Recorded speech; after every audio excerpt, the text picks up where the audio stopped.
Halo teman-teman, apa kabar? Semoga baik ya hari ini. Untuk kalian yang mungkin udah punya rencana buat jadi YouTuber di tahun 2022 ini, tentunya membutuhkan alat-alat pendukung ya untuk bisa membantu pembuatan video.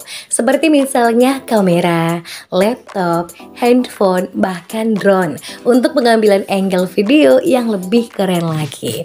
Kalian gak perlu khawatir nih teman-teman, karena bisa dapatin barang-barang itu semuanya di toko Sinar Mutiara. Selain itu, toko ini juga menjual alat-alat elektronik berkualitas lainnya seperti misalnya TV, games, dan lain-lain.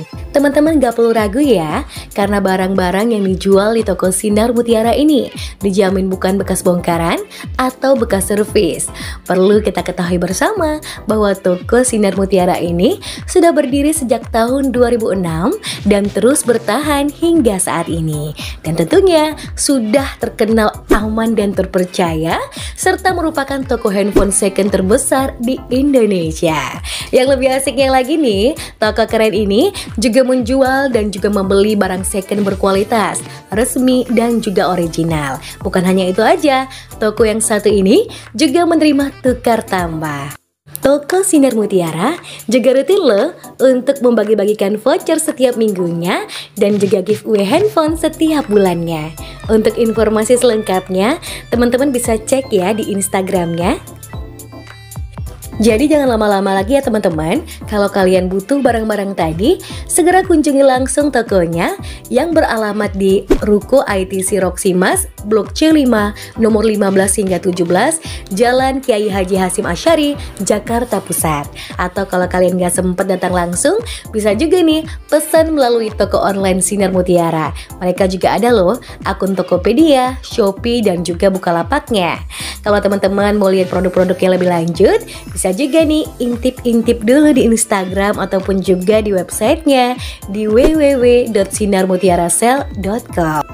Kalau kalian pengen nanya-nanya dulu terkait barang-barang elektroniknya, bisa juga nih langsung telepon customer service-nya aja.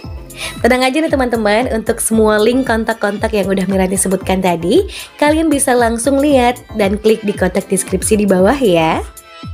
Jadi, yuk belanja di Sinar Mutiara, aman dan terpercaya.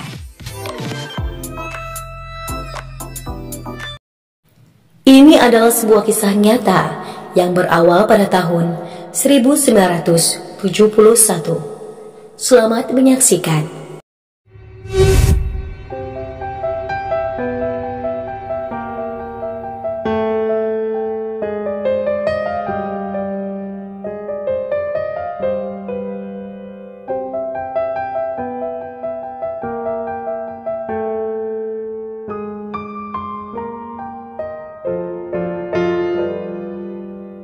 Gadis ini bernama Cheryl Miller. Usianya baru 17 tahun di tahun 1971. Cheryl digambarkan memiliki paras yang cantik dengan tubuh yang tinggi semampai. Ia dikatakan memiliki banyak ambisi di dalam kehidupannya. Gadis belia yang satu ini telah melalui banyak kesulitan dalam hidupnya. Ibunya dikatakan telah berjuang dari kecanduan alkoholnya. Tapi Cheryl lebih memilih untuk tinggal bersama kakek dan neneknya hampir sepanjang kehidupannya. Sedangkan gadis yang satu ini adalah teman dari Cheryl yang bernama Pamela Jackson. Usianya juga baru 17 tahun di tahun 1971. Pamela yang memiliki wajah manis dan kalem ini tinggal di sebuah peternakan yang berjarak sekitar 15 mil di luar kota. Ia digambarkan lebih terbuka daripada Cheryl. Pamela sangat dekat dengan orang tuanya yang diketahui sangat konservatif dan sangat menyayanginya. Cheryl dan Pamela diketahui merupakan siswi dari Vermilion High School dan tengah menantikan akhir tahun ajaran pada bulan Mei di tahun 1971 itu. Suatu hari, di tanggal 19 Mei tahun 1971, Sheryl meminta izin kepada keluarganya untuk pergi bermain sepatu roda bersama dengan temannya yang bernama Pamela Jackson.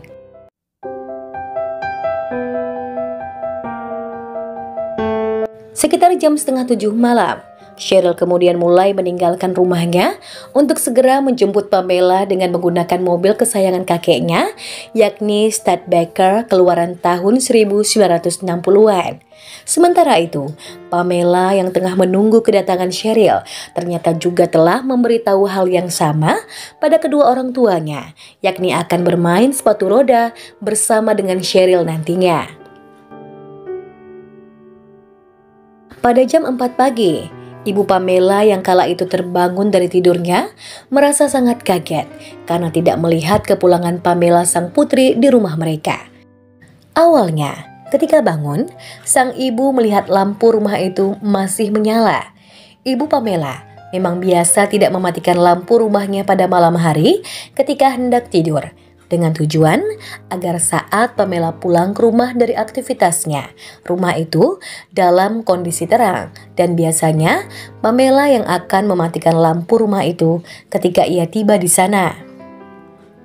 Tapi sudah jam 4 subuh, lampu itu masih terus menyala dan Pamela juga tidak ada di kamar tidurnya dan tidak ada juga di ruangan-ruangan lain di rumah itu.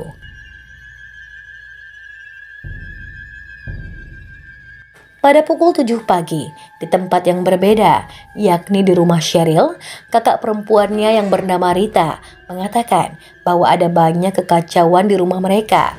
Telepon rumah itu terus berdering dan kedua keluarga itu sangatlah khawatir dengan keadaan para gadis itu yang juga belum tiba di rumah mereka masing-masing.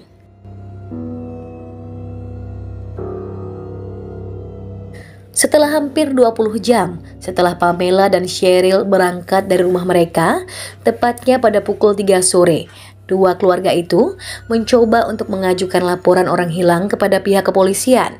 Tetapi mereka diberitahu bahwa harus menunggu sampai gadis-gadis itu hilang selama 24 jam. Setelah 24 jam hilangnya Sheryl dan Pamela, polisi lalu memulai pencarian di tempat-tempat yang dicurigai. Pada tanggal 21 Mei tahun 1971, investigasi orang hilang terhadap Pamela Jackson dan Sheryl Miller pun akhirnya secara resmi diluncurkan. Setelah diselidiki oleh pihak berwenang, ternyata didapati informasi bahwa sebelum gadis-gadis itu pergi untuk melakukan aktivitas, mereka berhenti di rumah sakit untuk mengunjungi nenek Sheryl yang diketahui sangat dekat dengan Sheryl. Kala itu, Sheryl mengatakan kepada sang nenek bahwa nanti dia akan kembali lagi untuk mengunjungi neneknya itu. Polisi kemudian berbicara dengan teman sekelas lain dari gadis-gadis itu dan menemukan bahwa ternyata Pamela dan Sheryl telah bertemu dengan 3 anak laki-laki di dalam perjalanan menuju lokasi pesta. Ternyata Sheryl dan Pamela berencana untuk menghadiri pesta yang diselenggarakan oleh kelas senior di dekat kawasan Gravel Pit. Selama ini, Sheryl dan Pamela dikenal sebagai gadis baik-baik. Mereka berdua tidak suka minum minuman alkohol ataupun menggunakan obat-obatan terlarang. Selain itu, biasanya mereka berdua diketahui tidak pernah menghadiri pesta di akhir pekan. Tapi untuk kali ini, keduanya ternyata ingin pergi ke pesta tersebut guna mencoba kesenangan lain yang tidak biasa mereka lakukan. Salah satu remaja laki-laki yang ditemui oleh para gadis itu di dalam perjalanan adalah bernama Mark Lochterman. Ia mengatakan bahwa ia dan 2 temannya telah berhenti di sebuah gereja terdekat karena mereka membutuhkan lebih banyak cangkir kala itu. Ketika itu dikatakan bahwa gereja tidak terkunci dan ada dapur di ruang bawah tanah. Sementara mereka di sana, Pamela dan Sheryl yang tengah berkendara saat itu berhenti dan menanyakan arah lokasi pesta yang akan mereka kunjungi kepada para remaja pria itu. Kemudian, para remaja pria menyuruh para gadis itu untuk mengikuti mereka dari belakang. sebab nantinya mereka akan menunjukkan lokasi pesta tersebut kepada Pamela dan Sheryl. Ternyata diketahui bahwa para remaja pria itu adalah teman-teman sekolah Sheryl dan Pamela yang juga berencana pergi ke pesta yang sama. Mark mengatakan dia ingat bahwa kedua mobil itu mendaki bukit, tetapi mereka melewatkan belokan untuk pergi ke gravel pit yang merupakan arah lokasi pesta itu. Mobil yang ditumpangi oleh para remaja laki-laki itu kemudian berhenti untuk berbalik. Tapi ketika mobil mereka telah berbalik, para remaja laki-laki itu tidak melihat lagi mobil dari para gadis itu yang tadinya ada di belakang mereka. Mark sempat mengira bahwa Pamela dan Sheryl telah melihat belokan untuk menuju gravel pit, yakni lokasi pesta, dan menduga bahwa para gadis itu sudah berada di pesta tersebut. Namun ternyata yang terjadi adalah di luar dugaan mereka. Sheryl dan Pamela tidak ada di lokasi pesta, dan kini diketahui mereka berdua tak kunjung sampai di rumah masing-masing. Ketika itu diketahui bahwa ternyata para remaja laki-laki itu adalah orang terakhir yang melihat Sheryl dan Pamela dalam kondisi hidup. Kisah yang diceritakan oleh para remaja itu telah membuat polisi menjadi percaya sehingga mereka tidak ditetapkan sebagai tersangka. Polisi pun kemudian mulai melakukan pencarian terhadap mobil yang ditumpangi oleh Pamela dan Sheryl. Di dalam kasus ini yang telah menggemparkan masyarakat di kawasan South Dakota kala itu menimbulkan banyak teori-teori. Teori pertama adalah bahwa gadis-gadis itu telah mengalami kecelakaan dan melaju ke Sungai Missouri. Kala itu, polisi tidak dapat melakukan pencarian karena arus dan jarak pandang yang terganggu. Selain itu, polisi juga tidak menemukan jejak ban di jalanan ataupun di rerumputan. Di saat keluarga dan teman-teman dari para gadis itu mulai semakin khawatir tentang keadaan mereka, telah muncul desas-desus yang menyatakan bahwa Sheryl dan Pamela telah melarikan diri dan menjadi seorang hippie. Menurut Wikipedia, secara singkat, hippie dapat diartikan adalah sebuah kultur yang muncul di Amerika Serikat sekitar pertengahan tahun 1960-an. Mereka biasa mendengarkan musik psychedelic rock. Terkadang, para hippie ini menggunakan obat-obatan terlarang yang dapat memberikan mereka efek melayang, sehingga dikatakan dapat merangsang imajinasi. Desas-desus ini tentunya dibantah oleh pihak keluarga dan teman-teman Sheryl serta Pamela. Mereka beranggapan bahwa para gadis itu adalah sosok yang terkenal baik dan tidak pernah berbuat hal yang aneh-aneh selama kehidupan mereka.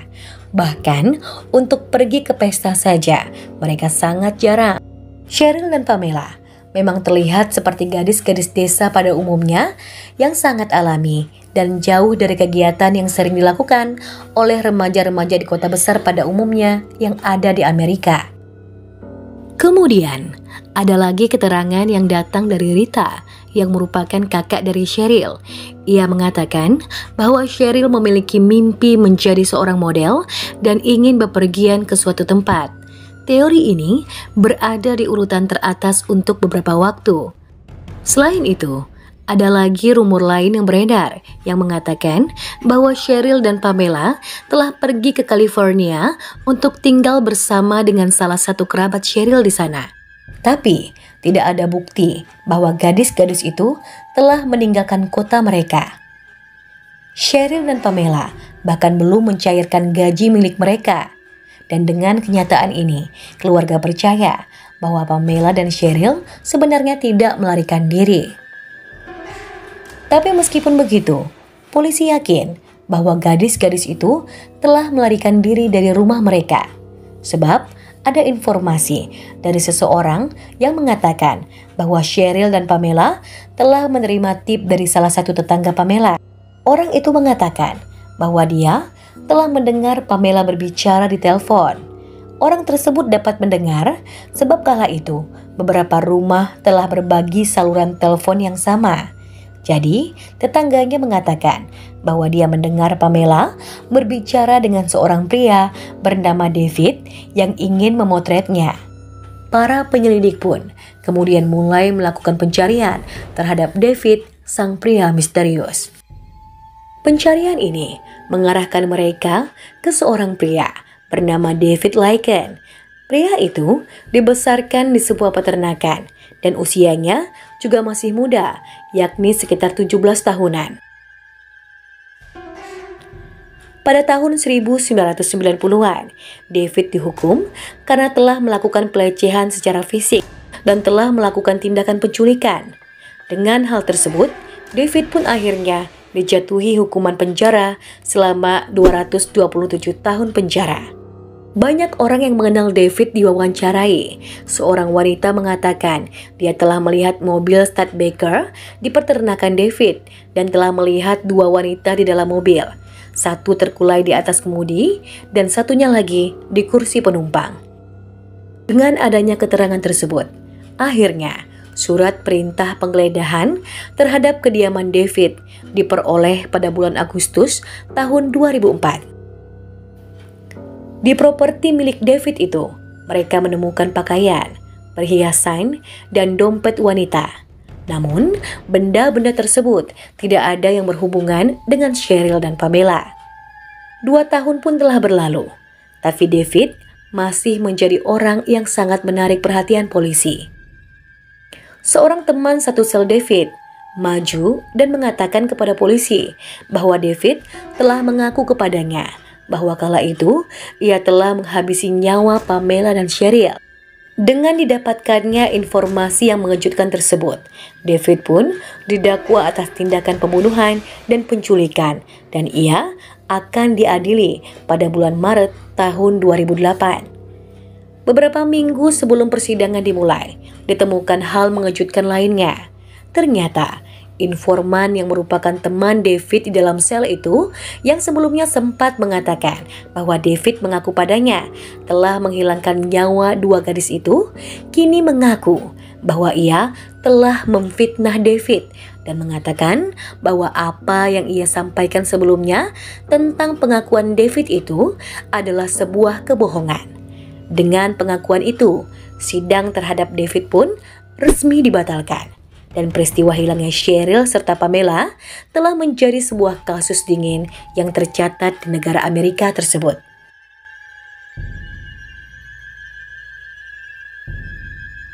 Empat 40 tahun kemudian, tepatnya pada bulan September tahun 2013, seorang nelayan di kawasan Brule Creek tak sengaja melihat sebuah mobil dalam posisi terbalik di dalam air. Pria itu kemudian segera menelpon pihak berwenang.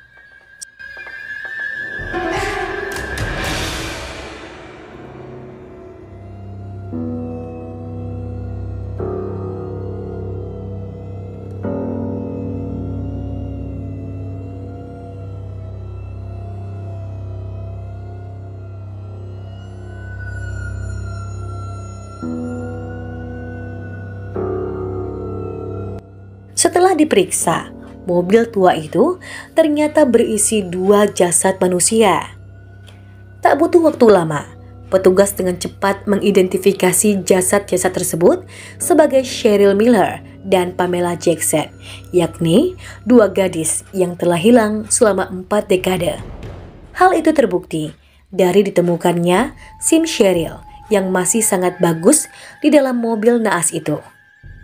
Bukan hanya itu saja, ditemukan juga dompet Cheryl yang terlihat dalam kondisi sangat baik, mengingat barang-barang tersebut terendam di sungai itu selama lebih 40 tahun lamanya. Bukan hanya itu saja, plat nomor dari mobil tersebut juga menegaskan bahwa kendaraan tersebut adalah milik kakek Cheryl. Mungkin bagi beberapa orang tampak aneh bahwa mobil itu tidak diperhatikan begitu lama di sungai. Tetapi sebenarnya hal tersebut masih terbilang wajar sebab lokasi tersebut terletak di daerah pedesaan yang jauh dari keramaian. Selain itu, sudah merupakan hal yang umum bagi masyarakat di sana untuk menenggelamkan mobil tua ataupun peralatan pertanian di sepanjang tepi sungai untuk memerangi erosi. Sehingga bagi banyak orang di sana, jika melihat mobil yang tenggelam, tidak akan menimbulkan kecurigaan.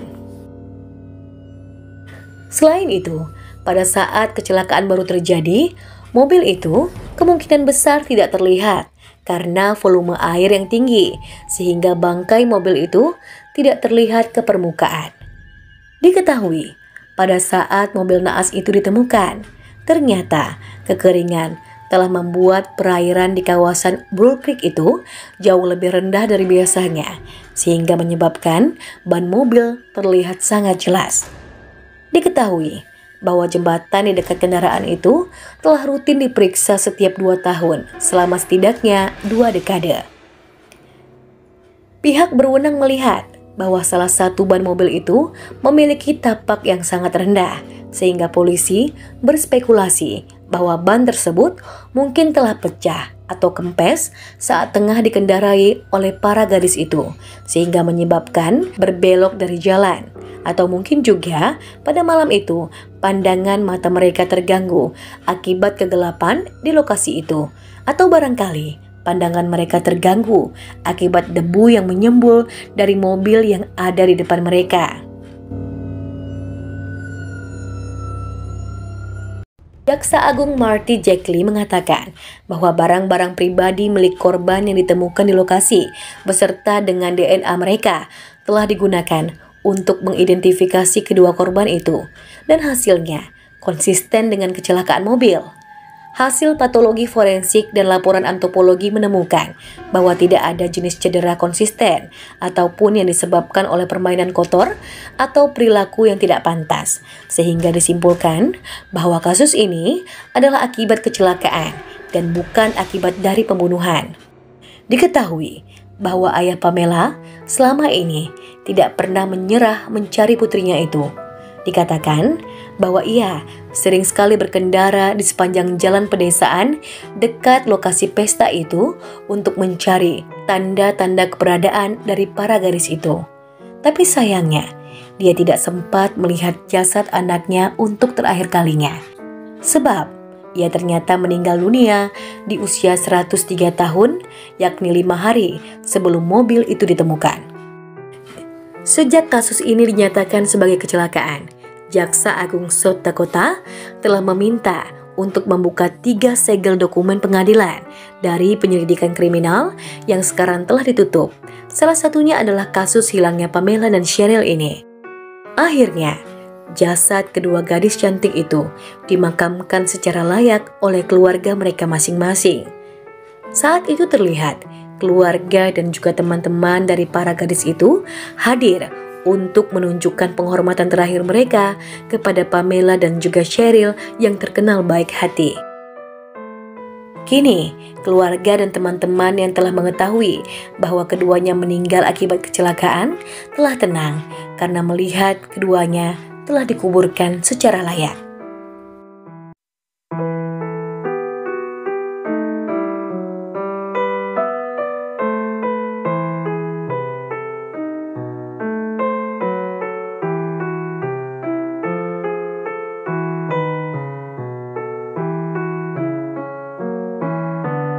Demikianlah kisah nyata yang dapat kami sampaikan untuk edisi kali ini.